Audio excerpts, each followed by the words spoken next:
Caldor Fire update, containment up even as fire grows another 1,000 acres overnight.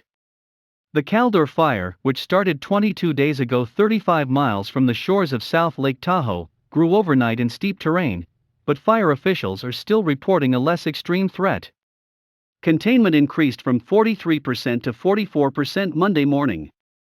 The fire grew from 215,400 acres to 216,358 acres overnight. It still threatens more than 27,000 buildings, and mandatory evacuation orders remain for areas near Fallen Leaf Lake, Christmas Valley, Meyers, and North Upper Truckee. Evacuation orders in South Lake Tahoe were downgraded to warnings Sunday afternoon. The fire behavior moderated overnight, allowing firefighters to pick up spots that occurred during the day, according to a news briefing sent Monday morning from the California Department of Forestry and Fire Protection. Some fire growth occurred in the steep, challenging terrain along the northeast and south ends of the fire perimeter.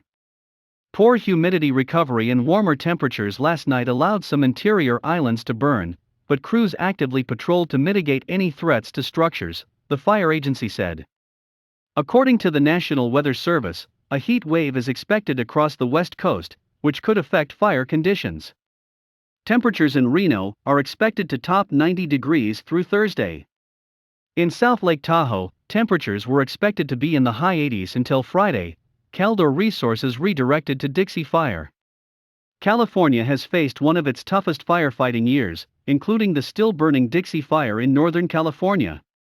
The Dixie Fire is 56% contained and has swept through 900,000 acres in 5 counties. According to Truckee Meadows Fire Protection District, the fire season is far from over, and winds could upend the progress firefighters are making with the Caldor and Dixie fires. Wood-burning embers can fly well over a mile, said Adam Mayberry, Public Information Officer for the Truckee Meadows Fire Protection District. We saw that with the Caldor Fire. Mayberry said some of the resources fighting the Caldor Fire will be redirected back to the Dixie Fire. Despite cooler temperatures in the mornings and smoky conditions easing into the fall months, the threat of fires is still very serious and conditions can change, he said. We are not out of the woods yet, Mayberry said, adding some of northern Nevada's largest fires have occurred in October and November.